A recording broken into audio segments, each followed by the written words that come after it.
गुरु प्यारी साध संगत जी, आज फिर से एक सुंदर सी साखी आप सभी को सुनाने जा रही हूँ।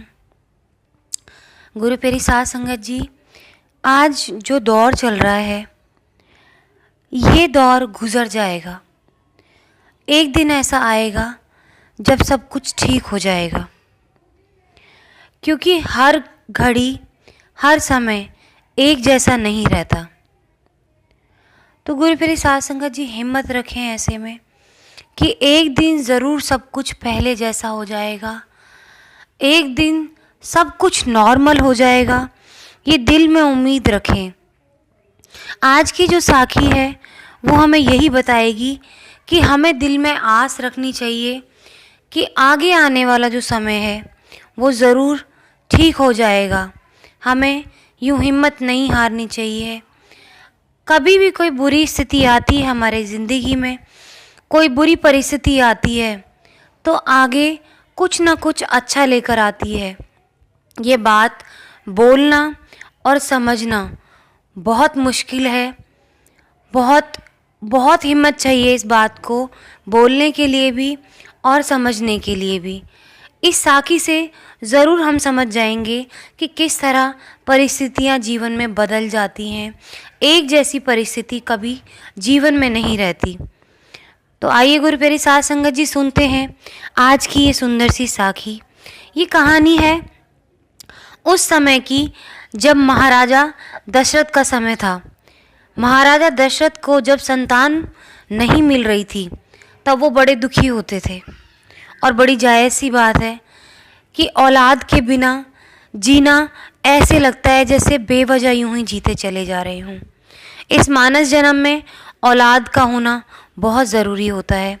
गुरु प्यारी साध संगत जी तो वो बहुत दुखी रहते थे, पर ऐसे समय में भी उन्होंने एक विपरीत परिस्थिति में भी एक अनुकूल परिस्थिति ढूंढी। उन्हें एक ही बात से उस समय हौसला मिलता था जो कभी उन्हें आशाहीन नहीं होने देता था। औलाद का मोह होता ही ऐसा है। तो वो क्या था जिसको सोच के वो जी रहे थे, जिसकी आशा में वो एक एक दिन गिन रहे थे, जिससे उनको ये था कि मेरी ज़िंदगी में ज़रूर एक वो दिन ज़रूर आएगा। वो था श्रवण के पिता का दिया हुआ श्राप। अब आप सोचेंगे कि मैं श्राप को किसी के जीवन जीने की आशा कैसे कह सकती हूँ। तो गुरु प्यारी साध संगत जी, ध्यान से सोचिए कि दशरथ जब वो बाण मार चुके थे श्रवण के पिता को, तो उस श्राप के अंदर श्रवण के पिता ने ये कहा था कि जिस तरह मैं पुत्र वियोग में तड़प रहा हूँ उसी तरह तुम भी पुत्र वियोग में तड़पोगे। तो राजा दशरथ ने उस श्राप के अंदर वो मोह, वो प्यार, वो आशीर्वाद देख लिया कि मैं पुत्र के वियोग में तभी तो तड़पूंगा जब मेरी औलाद होगी। इसका मतलब श्रवण के पिता ने मुझे आशीर्वाद दिया है। मैं इस औलाद के लिए ना जाने कितने यज्ञ करवा चुका हूँ, ना जाने कितने हाथ पैर मार चुका हूँ, लेकिन उस भले मानस ने मुझे अपने दुख के सहारे मेरे को एक सुख का आसरा ज़रूर देकर गए।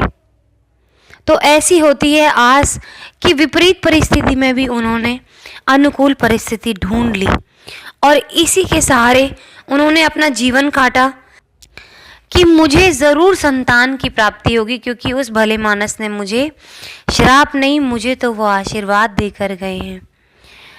तो गुरु प्यारी साध संगत जी, राजा दशरथ ने संतान प्राप्ति का सौभाग्य पाया उस श्राप के अंदर। अब कोई इंसान अगर सोचे तो वो ये सोचेगा कि हाय, मुझे श्राप दे दिया, मेरा बच्चा मुझसे दूर हो जाएगा। पर उस श्राप के अंदर उन्होंने सोचा कि मुझे मेरा बच्चा तो मिल जाएगा, जिसके लिए मैंने कितने ना जाने यज्ञ किए होंगे, और वो मेरे साथ तो रहेगा।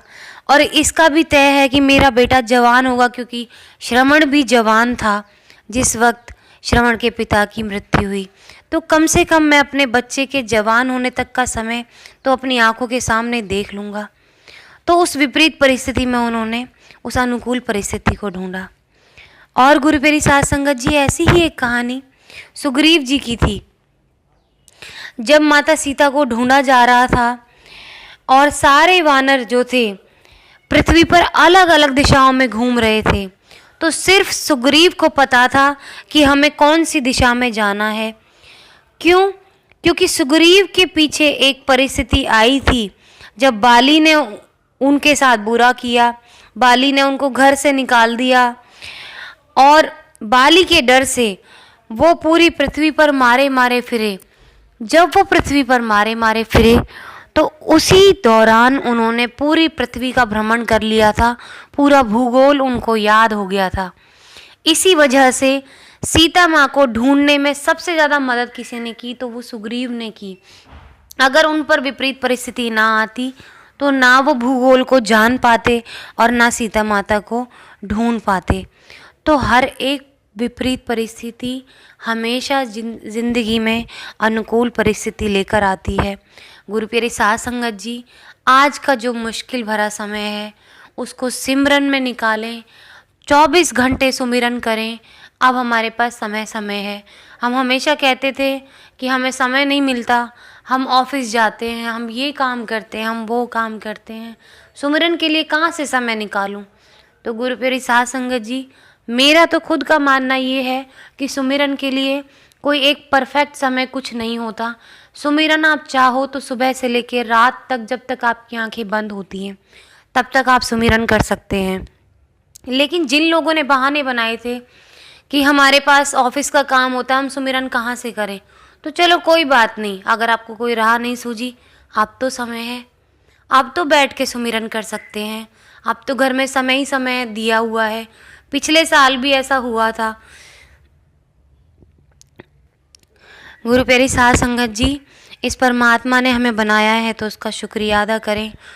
उसके आगे अगर हमसे कोई भूल हुई है तो उससे माफ़ी मांग लें। गुरु प्यारी साध संगत जी, बड़ा ही सुंदर किसी ने लिखा है कि अनुकूलता भोजन है, प्रतिकूलता विटामिन है और चुनौतियाँ वरदान है, और जो उनके अनुसार व्यवहार करे वही पुरुषार्थी है। तो गुरु प्यारी साध संगत जी, हमारी जीवन में जो जो चीज़ें आती हैं उन सब की कोई ना कोई अहमियत है। ईश्वर की तरफ से मिलने वाला हर एक फूल अगर वरदान है तो हर एक कांटा भी वरदान ही समझें। अगर गुलाब के साथ कांटा ना आए तो यूं ही गुलाब को हर एक कोई तोड़ ले, क्योंकि वो कांटा उस फूल की रक्षा करता है। ये प्रकृति एक तरफ कभी तकलीफ़ देती है तो दूसरी तरफ उपहार भी देती है।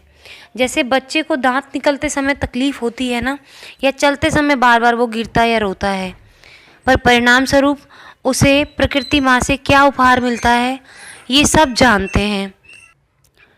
तो गुरु प्यारी साध संगत जी, जो भी प्रकृति से मिला है उसका सम्मान करें।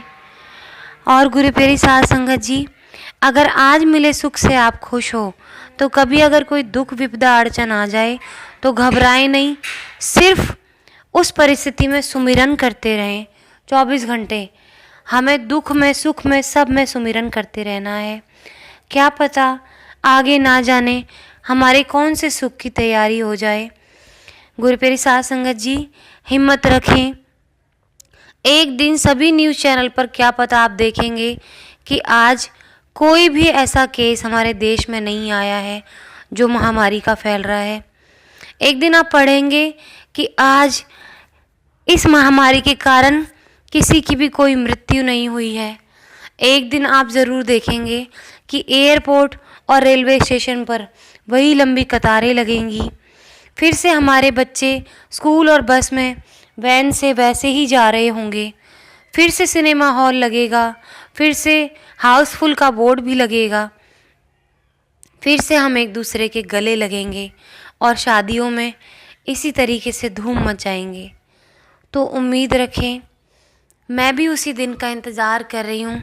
हाथ जोड़ के परमात्मा के सामने बैठते हैं, आज से कसम खाते हैं कि हम सुमिरन की ये कड़ी टूटने नहीं देंगे और उस परमपिता परमात्मा से मांगेंगे कि हे परमात्मा, हमसे कोई भूल हुई तो क्षमा करें और आगे आने वाले समय को अच्छा बना दे। परमात्मा, हम सब बच्चों से गलती हुई है, सबको माफ़ी दो और इस महामारी को इस दुनिया से गायब कर दो। परमात्मा, यही हमारी अरदास है।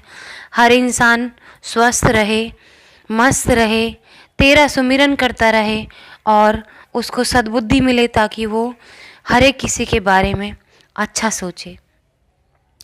ये एक टाइम फेज़ है, एक समय है ऐसा, गुरु प्यारी साध संगत जी, ये भी गुजर जाएगा। हमें बस एक दूसरे के लिए अच्छा सोचना है और पुण्य कर्मों में खुद को लगाना है गुरु प्यारी साध संगत जी। और कोई ऐसी बात किसी को नहीं कहनी जो किसी को चुभ जाए, जो किसी के दिल को ठेस पहुंचाए। हमेशा हमें ऐसी ही कोई बात करनी है जिससे किसी को हिम्मत मिले। आपके बोले गए शब्द किसी के लिए अमृत साबित हो सकते हैं, तो जहर ना बनाएं, अपने शब्दों को अमृत बनाएं। आप उसी परमात्मा के भेजे गए दूत हैं, उसी का अंश हैं, तो बिल्कुल वैसा ही व्यवहार करें जो एक परमात्मा के अंश को करना चाहिए। तो गुरु प्यारी साध संगत जी, आज इसी के साथ इस सुंदर सी साखी को यहीं समाप्त करना चाहूँगी। मिलती हूँ आपसे अपनी अगली वीडियो में नई साखी के साथ। तब तक के लिए सुमिरन करते रहें, सच्ची सेवा करते रहें और एक दिन ज़रूर सब कुछ ठीक हो जाएगा। हिम्मत रखें।